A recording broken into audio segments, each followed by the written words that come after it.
What happens when a woman obsessed with her own image sits across from a journalist who refuses to play along? The Bloomberg studio lights were warm and flattering, designed to soften every line and curve, but no amount of golden glow could disguise what unfolded that evening. Meghan Markle, dressed in a perfectly tailored cream suit, entered the set with a smile that looked more rehearsed than sincere. Her eyes darted nervously toward the cameras, already measuring how she would appear on screen, already calculating how to win the approval of millions she believed were watching. Opposite her sat Emily Chong, a journalist who had built her reputation not on gossip or theatrics, but on elegance, clarity, and truth. Known across Europe for her unshakable calm, Emily radiated something Meghan could never fake: authenticity. She leaned forward with the ease of someone who had interviewed prime ministers and CEOs, her posture regal, her tone deliberate. In that moment, the contrast was almost cruel.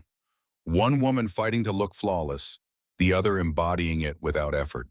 The interview began with pleasantries, Meghan nodding furiously at every word Emily uttered. Viewers at home could see it immediately. The Duchess of Sussex wasn't engaging in conversation. She was auditioning. Every smile was stretched too wide, every nod too eager, as if she were trying to convince Emily, no, the entire world, that she was agreeable, likable, sympathetic. It backfired. The harder she tried, the more transparent the performance became. Emily noticed it within minutes.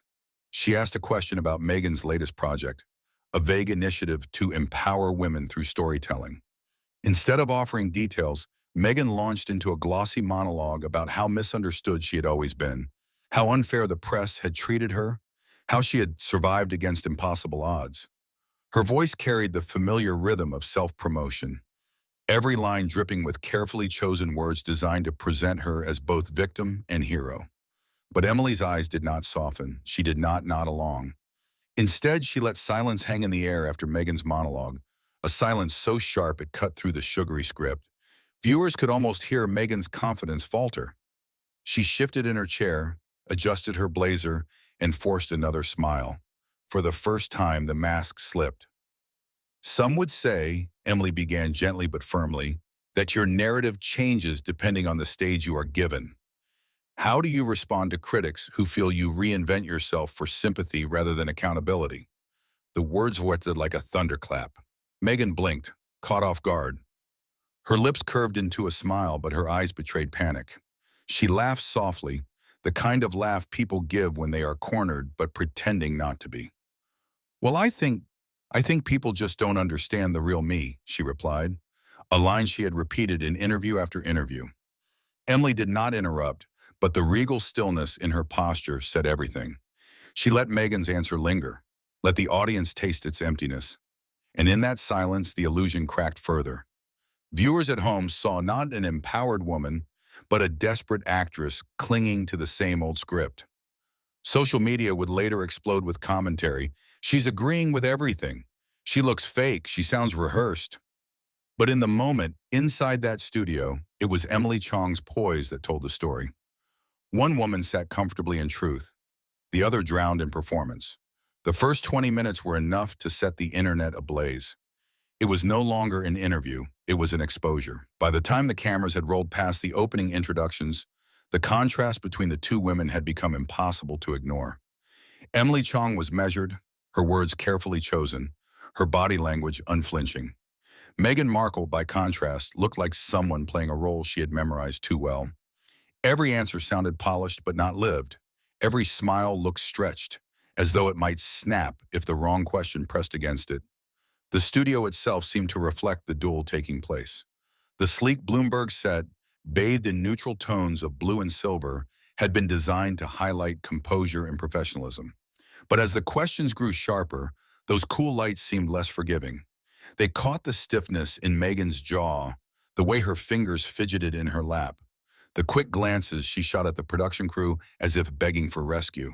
Emily leaned back, her voice calm and melodic, but her questions pierced like arrows. "You've spoken often about being silenced," she said, tilting her head ever so slightly.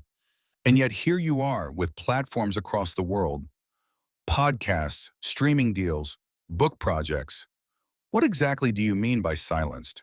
It was a question that demanded specificity, but Meghan gave none. Instead, she offered a sweeping narrative about how difficult it was to be judged, how misunderstood she felt, how every stage of her life had been a battle. She used words like journey and resilience, the kind of phrases that sound empowering until you realize they say nothing concrete. Emily did not break eye contact. She simply let Meghan's monologue hang in the air, and in that stillness, the audience could sense a shift.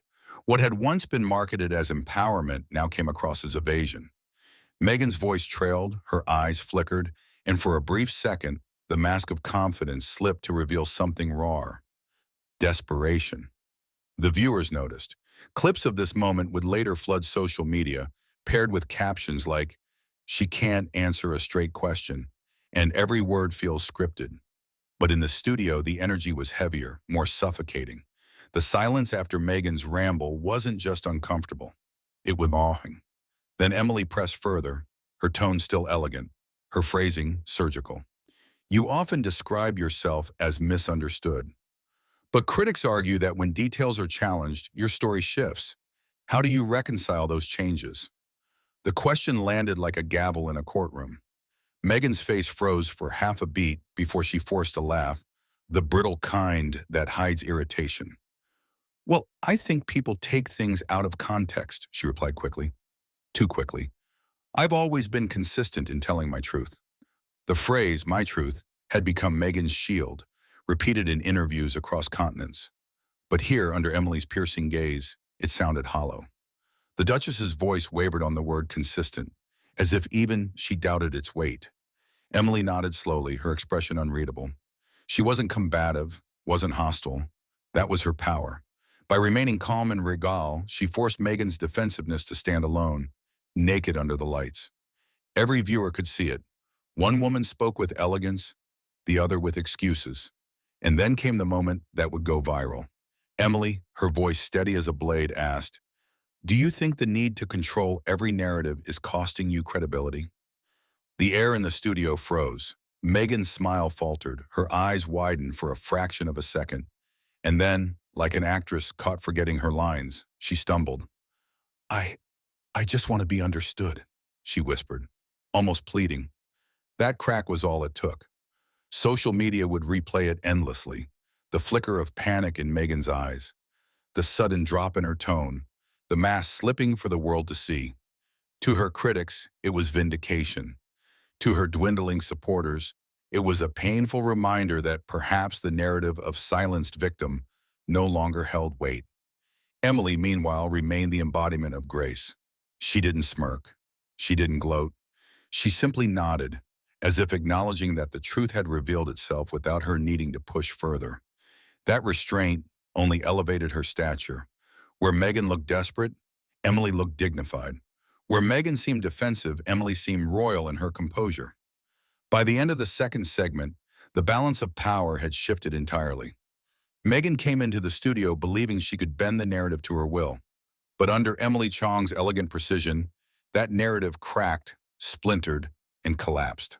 What remained was not the image Meghan wanted the world to see, but the image Emily's questions had revealed. A woman clinging to a performance the audience no longer believed. And as the cameras cut to a commercial break, Meghan's forced smile lingered for just a moment too long. It wasn't the smile of a confident public figure. It was the strained grin of someone who knew the mask was slipping and that millions of viewers had just seen the first tear. The third segment opened with the kind of quiet that carries more weight than thunder. Meghan sat a little stiffer now, shoulders squared as though bracing herself for impact. She adjusted the sleeve of her cream suit with meticulous precision, a nervous tic disguised as poise. The smile was still there, but thinner, tighter, as if her cheeks were beginning to ache from holding it in place. Emily Chong, on the other hand, looked effortless. Her posture had not shifted once since the start of the interview. Every glance toward Meghan was steady, her hands folded neatly on the table, her tone still calm, almost gentle. But beneath that gentleness, there was an undeniable firmness, steel wrapped in silk. The producers had planned this part of the interview to focus on Meghan's new brand relaunch, a campaign centered on influence and empowerment. Yet as Emily began to probe, the conversation veered into dangerous waters. "You've spoken about wanting to empower others," Emily began, her voice smooth but deliberate. "But critics suggest your projects often circle back to your personal story. Do you think self-promotion overshadows the cause?" The question was a scalpel. Meghan's nostrils flared almost imperceptibly before she laughed again, that brittle laugh that had already become a theme of the night. "Well, I think my journey inspires people," she said quickly. "If sharing my experience helps even one woman feel seen, then it's worth it." It was a line she had used before, too many times before. The problem wasn't the sentiment, it was the delivery. It sounded less like authenticity and more like a script read for the thousandth time. Emily's expression did not change. She didn't argue. She didn't push. She simply let the audience judge the hollowness of the response for themselves. Viewers watching live felt the shift. Social media exploded within seconds. "She makes everything about herself." Emily asked about empowerment, and Meghan turned it into another monologue about Meghan. The hashtags grew sharper, crueler. Hashtag all about Meghan, hashtag Bloomberg Disaster. Inside the studio, the atmosphere thickened. Emily pressed again, her tone as steady as a metronome. "But can empowerment exist if the spotlight never leaves you?" It was not just a question, it was a verdict, disguised as curiosity. Meghan blinked rapidly, her forced smile faltering. I, I don't see it that way," she stammered. "I think people want to hear my truth. They want to know what I've been through." Emily tilted her head, her gaze sharp but still composed. "Or perhaps," she replied softly, "they want to hear something real." That line cut deeper than any tabloid headline ever had. The audience in the studio shifted in their seats. The silence that followed felt like an indictment. Meghan's face froze in that awful in-between expression, half smile, half grimace, as though she couldn't decide whether to charm her way out or fight back. What she did instead only made things worse. She nodded. She nodded at Emily, at the cameras, at no one in particular, as if agreeing would somehow erase the sting of the words. But the nodding, the constant, overeager agreement had already become a running joke online. Clips of her bobbing head were being stitched into memes even as the broadcast continued, mocking her desperation to be liked. By this point, Emily didn't need to dismantle Meghan's image. Meghan was doing it herself. The journalist's quiet authority only amplified the cracks. Every shallow answer, every deflection, every rehearsed line stood in stark contrast to Emily's elegant simplicity. Emily represented truth. Meghan represented spin. And truth was winning. As the segment drew to a close, Emily asked one final question, her tone almost compassionate. "Do you believe credibility can survive if the audience stops believing you?" Meghan's mouth opened, but nothing came out for a beat too long. She blinked, her lips parted, and then she whispered, "I believe people will understand me, eventually." It was weak, it was vague, and it sounded less like conviction and more like hope slipping away. The camera caught it all, the panic behind her eyes, the strain in her smile, the hesitation in her voice. For Meghan, it was the moment the mask didn't just crack, it shattered. And for Emily Chong, it was the moment her reputation as a journalist ascended even higher. She hadn't raised her voice, hadn't argued, hadn't humiliated. She had simply asked questions. And in those questions, Meghan Markle had unraveled before the world. When the cameras finally cut to another commercial break, Meghan exhaled sharply and leaned back in her chair. For the first time, she seemed to forget the cameras might still be watching her every gesture. Her fingers tapped against the armrest, her jaw clenched and unclenched, and the faint smile that had been welded onto her face slipped entirely. Emily, by contrast, sat as serenely as ever, hands folded neatly, her posture steady as stone. But what Meghan hadn't realized yet was that the damage had already spilled far beyond the Bloomberg studio walls. The internet was not waiting for the final cut of the program. It was dissecting every moment in real time. Clips of her overeager nodding flooded X within minutes. "Is she interviewing Emily or auditioning for approval?" Another post mocked. TikTok videos stitched together Meghan's forced laughs, each one more brittle than the last, captioned with phrases like, "laughing through the lies." On Reddit, Entire threads appeared under titles like Emily Chong exposes Meghan Markle in 20 seconds flat. But perhaps the most brutal reaction came from traditional media. Headlines hit newswires within the hour. Meghan Markle's Bloomberg Disaster, When Spin Met Truth, The Times. Emily Chong holds her ground, Duchess falters, Le Monde. The interview that stripped Meghan's mask, Variety. The message was universal. Emily had walked away dignified. Meghan had not. Inside Hollywood circles, whispers began to spread with the same speed as the memes. Executives who had once courted Meghan for deals now exchanged nervous glances. "We need authenticity," one insider was quoted saying. "If Emily Chong doesn't believe her, why should our audience?" Another went further. "She's become a liability. Every time she opens her mouth, it turns into controversy." Even some of Meghan's defenders found themselves shaken. Prominent voices who had previously leapt to her defense hesitated, offering muted statements like, "She's under pressure. We should give her grace." But those words rang hollow against the tidal wave of criticism. The ground was shifting. Meanwhile, Emily Chong's star only rose. Viewers praised her restraint, her elegance, her refusal to descend into theatrics. She had exposed Meghan without cruelty, dismantled the performance without raising her voice. Hashtags like hashtag Team Emily and hashtag ChongTruth trended alongside the ridicule aimed at Meghan. For every clip mocking the Duchess, there was another celebrating Emily as the journalist who finally said what needed to be said. In the days that followed, the fallout grew heavier. Industry analysts began openly questioning Meghan's future projects. Streaming platforms delayed announcements. Publishers whispered about cooling interest. Even fashion magazines, once eager to splash her across glossy covers, began to shift their attention elsewhere. The irony was cruel. Meghan had entered Bloomberg to relaunch her image. Instead, she had confirmed her critics' harshest accusations, that she was self-absorbed, rehearsed, and dishonest. Emily Chong, when asked by another outlet about the interview, gave the most devastating response of all. With a polite smile, she said simply, "I ask questions. The answers speak for themselves." It was elegant, it was final, and it was the line that cemented Meghan's humiliation. For the Duchess of Sussex, part 4 of the story wasn't just a rough patch. It was the beginning of exile. Not from tabloids or gossip columns, but from the serious media world she so desperately wanted to conquer. And as the days turned into weeks, the echo of that Bloomberg disaster only grew louder, harder to silence, impossible to spin. In the aftermath of the Bloomberg interview, Meghan Markle did what she always did. She tried to seize back control of the narrative. Within 48 hours, her team released carefully worded statements to sympathetic outlets, framing the exchange as misinterpreted, insisting that Meghan had been unfairly cornered by questions meant to undermine her message of empowerment. The words were polished, defensive, and predictable. But this time the world didn't buy it.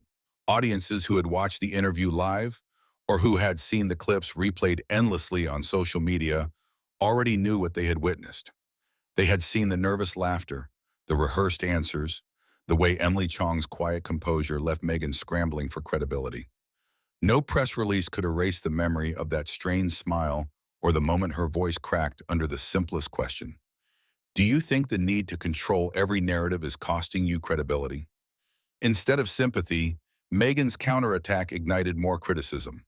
Online, hashtags like hashtag Meghan Meltdown and hashtag Bloomberg Backfire dominated.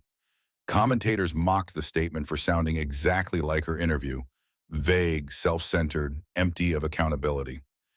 "She blames everyone but herself," one headline read. Another was blunter. "Stop spinning, start telling the truth." Emily Chong, for her part, remained silent. She didn't need to defend herself. Her questions had already spoken volumes. That silence became another blow to Meghan. While she and her team flooded the media with rebuttals, Emily's dignified restraint painted her as the professional, the adult in the room, the journalist who didn't need to shout to be heard. Meghan's next move was even more desperate. She appeared in a video message for one of her charities, wearing soft colors, speaking in a low, sympathetic voice, carefully framed in front of fresh flowers. She repeated familiar lines. I've always been about empowering others. I've always faced unfair attacks. My story matters. But rather than inspiring support, viewers rolled their eyes. The comments beneath the video turned savage. She still doesn't get it. It's always her story, her pain, her truth. Even former fans admitted the facade was too obvious. The charm had worn off. Industry insiders whispered what few dared to say aloud. Meghan's brand was becoming toxic. A producer leaked that networks were wary of booking her. Nobody wants to risk their reputation, he said. If Emily Chong can't get honesty out of her, what chance do the rest of us have? Another insider added, she doesn't handle tough questions. That makes her impossible in this business. Through it all, Emily remained untouchable. Her reputation soared as the journalist who had exposed the cracks Meghan tried so hard to hide. Magazine profiles praised her integrity, networks courted her for high-profile interviews, and audiences elevated her as a symbol of what journalism should be. Graceful, fearless, incorruptible. The contrast could not have been more brutal. On one side, Meghan, scrambling, pleading, clinging to spin. On the other, Emily, silent, regal, and triumphant. By the end of the week, even neutral commentators agreed. Meghan's attempt to recover had only amplified her downfall. Every word she spoke sounded defensive. Every move she made looked calculated. And with each failed attempt, the Bloomberg disaster grew larger, looming like a shadow she could not outrun. The irony was devastating. Meghan wanted to prove she was powerful, influential, inspirational. Instead, she had confirmed her critics' harshest judgment, that she was fragile, manipulative, and deeply out of touch. Emily Chong never raised her voice, never insulted her, never lost her composure. Yet somehow Meghan's downfall now had Emily's signature etched all over it, and the world couldn't look away. The weeks following the Bloomberg interview turned into a slow-motion unraveling for Meghan Markle. What might have been just another tough exchange snowballed into something far bigger, a referendum on her credibility, her character, and her future in the public eye. Every attempt she made to pivot only fueled the fire. Invitations to primetime interviews dried up. Projects once whispered about with excitement suddenly stalled in development, limbo. Even lifestyle magazines that once fawned over her fashion choices began choosing safer subjects for their covers. The verdict was unspoken but unanimous. Meghan was no longer worth the risk. For the first time, even her staunchest supporters began to waver. Fans who had defended her fiercely against tabloids admitted they could not reconcile what they had seen with the woman Meghan claimed to be. She looked fake, one longtime follower posted. I wanted to believe in her. But Emily Chong showed us something different, something real, and therein lay the heart of it. Emily Chong had not attacked Meghan. She had not mocked her. She had simply asked questions, direct, fair, but firm. And in those questions, Meghan had exposed herself. The more Emily remained calm, the more Meghan appeared desperate. The more Emily embodied grace, the more Meghan revealed arrogance. The moment that haunted Meghan, the most replayed endlessly across the internet. Emily's voice, smooth but sharp, asking, "Do you think the need to control every narrative is costing you credibility?" That question would echo through editorials, podcasts, and late-night talk shows for months. It became the line that defined the interview, the line that defined Meghan's undoing, and the world couldn't look away. The weeks following the Bloomberg interview turned into a slow-motion unraveling for Meghan Markle. What might have been just another tough exchange snowballed into something far bigger, a referendum on her credibility, her character, and her future in the public eye. Every attempt she made to pivot only fueled the fire. Invitations to primetime interviews dried up. Projects once whispered about with excitement suddenly stalled in development limbo. Even lifestyle magazines that once fawned over her fashion choices began choosing safer subjects for their covers. The verdict was unspoken but unanimous. Meghan was no longer worth the risk. For the first time, even her staunchest supporters began to waver. Fans who had defended her fiercely against tabloids admitted they could not reconcile what they had seen with the woman Meghan claimed to be. She looked fake, one longtime follower posted. I wanted to believe in her. But Emily Chong showed us something different, something real, and therein lay the heart of it. Emily Chong had not attacked Meghan. She had not mocked her. She had simply asked questions, direct, fair, but firm. And in those questions, Meghan had exposed herself.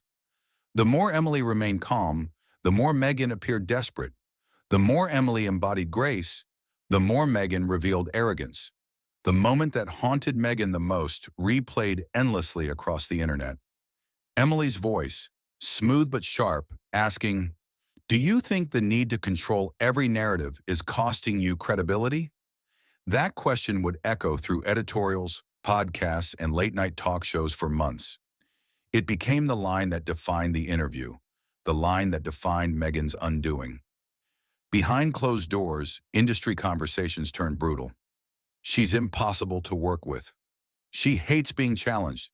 She wants all the perks of fame, but none of the accountability. These whispers weren't new, but after Bloomberg, they sounded less like gossip and more like fact.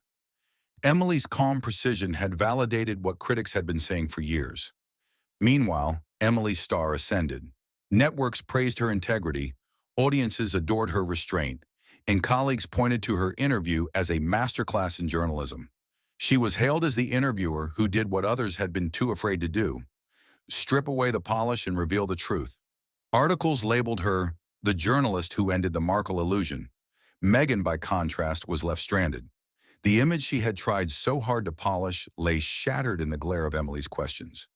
Hollywood, media, even casual viewers seemed united in one conclusion: the mask was gone, and they did not like what they saw beneath it. The final blow came when Bloomberg itself announced that Meghan would not be invited back. Emily Chong, when asked directly about the decision, delivered one of the most devastating statements of her career. She smiled gently, almost sympathetically, and said, "An interview is a dialogue. But what I experienced wasn't dialogue, it was performance. And journalism is about truth, not performance." Those words were quoted across the globe, repeated in headlines, dissected on panels, and etched into public memory. For Meghan, it was more than rejection. It was erasure, a door slammed shut, not by tabloids, not by gossip, but by one of the most respected voices in media. And so, the legacy of the Bloomberg interview was sealed. Meghan Markle, once a global fascination, left exposed as self-absorbed, defensive, and dishonest. Emily Chong, regal and composed, left elevated as the embodiment of truth. History would not remember Meghan's carefully chosen words, nor her rehearsed smiles. It would remember the silence that followed her evasions, the panic in her eyes when pressed, the moment authenticity triumphed over spin.